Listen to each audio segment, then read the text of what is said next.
Sveiki, su jumis diakonas Vitalis. Šiandien kviečiu pasvarstyti apie tikėjimą ir gyvenimą. Ar tikėjimas yra atskirtas nuo gyvenimo ir ar jis įtakoja gyvenimą, ar tiesiog yra priedas, papuošimas. Šiandien kaip tik yra sekmadienis ir bene nemaža dalis žmonių sekmadieniais vis dar eina į bažnyčią, o gal ir ne. Tai tiems, kurie į bažnyčią visiškai neina, galite pasiklausyti taip pat ir jeigu ieškote tikėjimo, kad įtartumėte, ko jūs iš tiesų ieškote, o tie, kurie einate į bažnyčią, bet dėja tik sekmadienį ir visą likusią savaitę esate įsitraukę į gyvenimo rūpesčius ir neatsimenate to, kad esate tikintis, kad yra virš jūsų Dievas. Galbūt šis mūsų pasikalbėjimas padės truputėlį pakeisti šitą požiūrį ir pamatyti, kasgi iš tiesų yra tikėjimas ir ar jis iš tiesų yra atskirtas nuo gyvenimo. Kaip dažnai mėgstame sakyti ir girdėti, jog bažnyčia yra atskirta nuo valstybės, lygiai taip pat tai tikėjimas yra atskirtas nuo mūsų kasdienybės.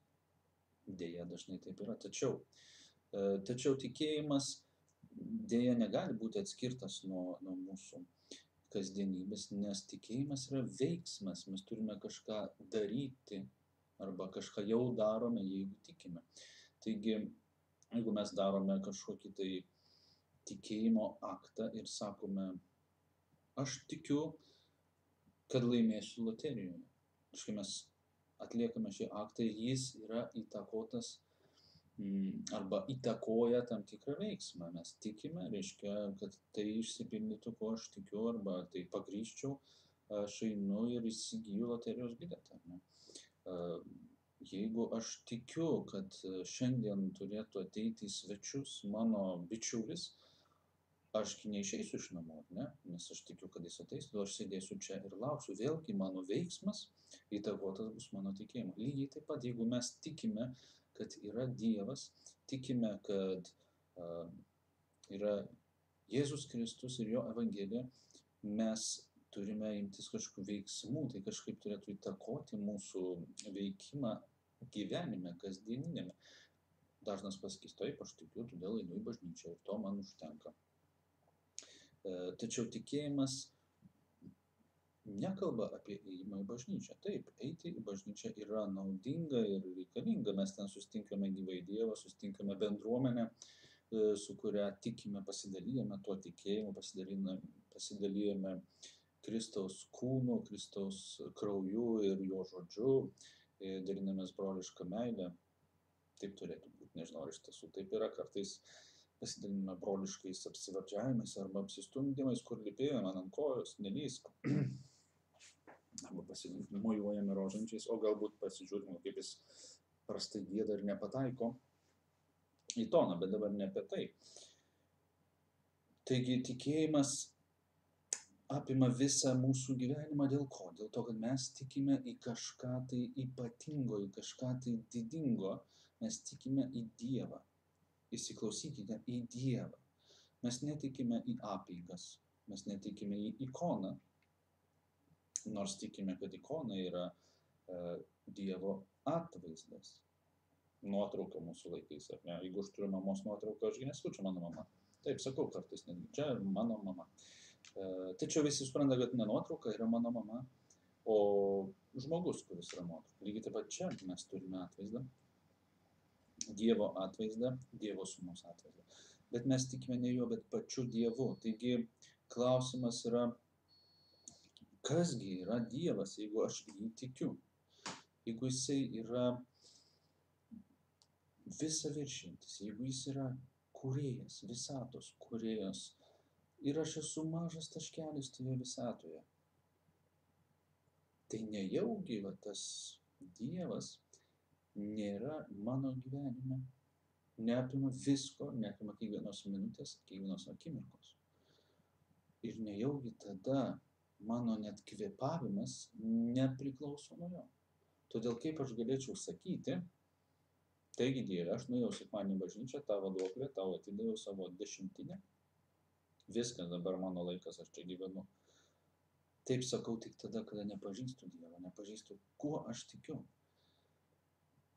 Jeigu įsimastau, viskas turėtų būti nukreipta į Dievą ir viskas iš jo ateina. Ir visa kita, ką mes darome ne su Dievu ir ne dėl Dievo, yra visiškai bevertis dalykas.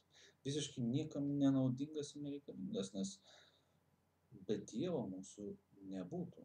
Ne tik ta prasme, kad mūsų nebūtų Dievas sukūręs, bet mes nesugebėtume egzistuoti paprasčiausiai. Dar daugiau mūsų egzistavimas čia yra laikinas ir mes, jeigu tikime į Dievą, tikime ir į amžinybę, bent jau turėtumėm. Jeigu kalbame apie krikščionis, mes tikime į mirusiųjų prisikėlimą ir amžinąjį gyvenimą su Dievu. Ir visi tikimės, kad būsime amžinai laimingi rojuje, taip sakykime, danguje, o iš tiesų būsime amžinai laimingi Dievo artumoje. Bet kaip mes galime atsidurti to Dievo artumoje? Ar pakanka vien iš tolo pažvelgti į Dievą kartą į savaitę, o galbūt išvis kartą į metus per Kalėdas prisiminti, kad kažkoks kūdikėlis gimė Betliejuje, jeigu prisimenam, tai irgi labai gerai žinoma.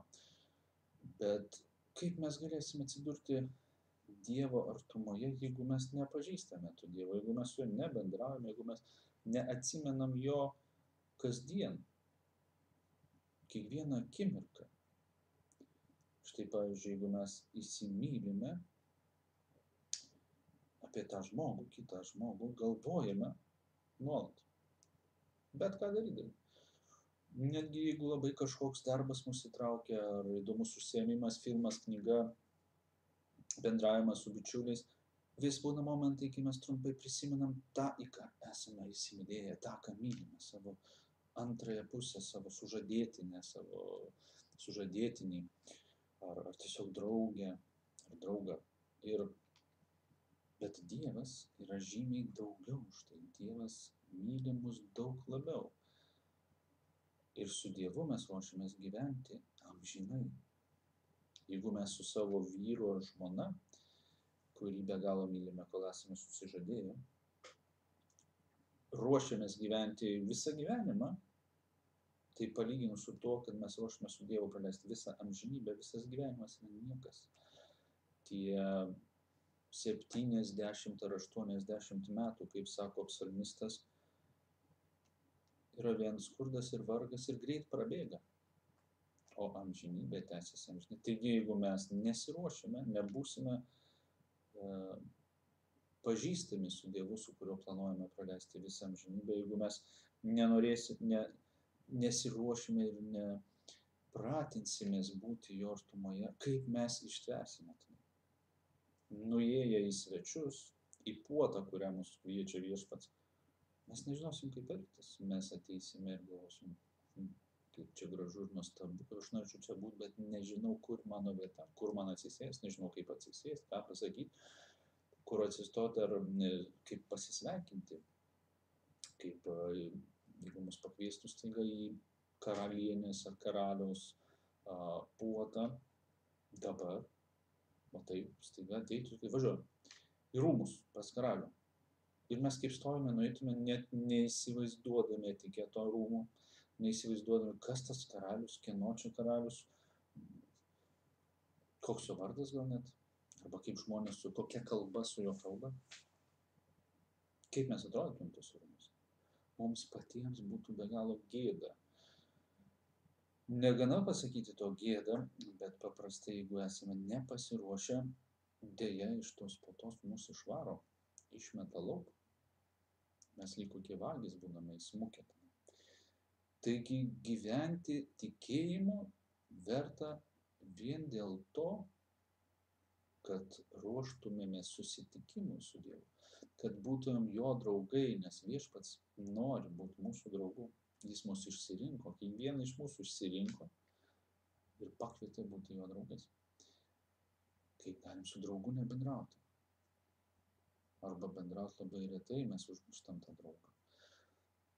Ir po to, žinot, būna toksai momentas dažnai, kad ir labai geras draugas, bet keletą metų su juo nesimatei, Ir po to taip susitikus nejauku, net nežinai apie ką kalbėtis. Paklausi, kur buvai, ką veikiai, ką dirbi, ar buvai sutikęs ten bendrų pažįstamų ir po to staiga matai, kad baigėsi pokalbio tema.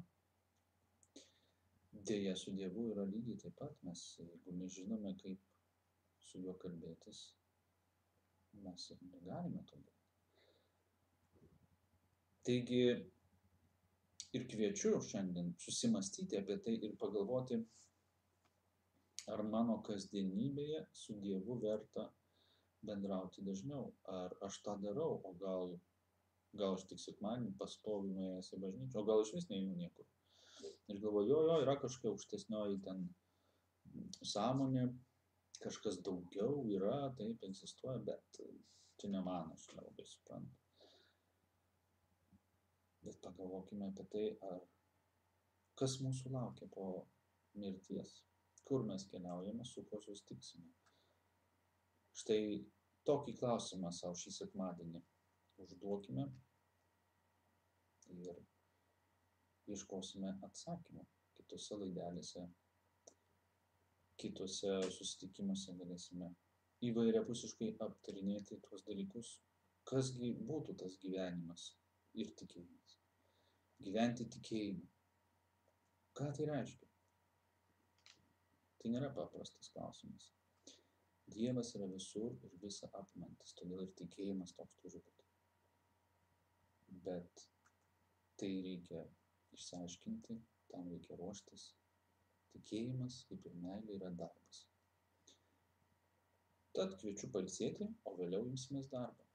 Su jumis buvo diakonas Vitalis ir iki kitų susitikimų. Te laimina su Jėzus.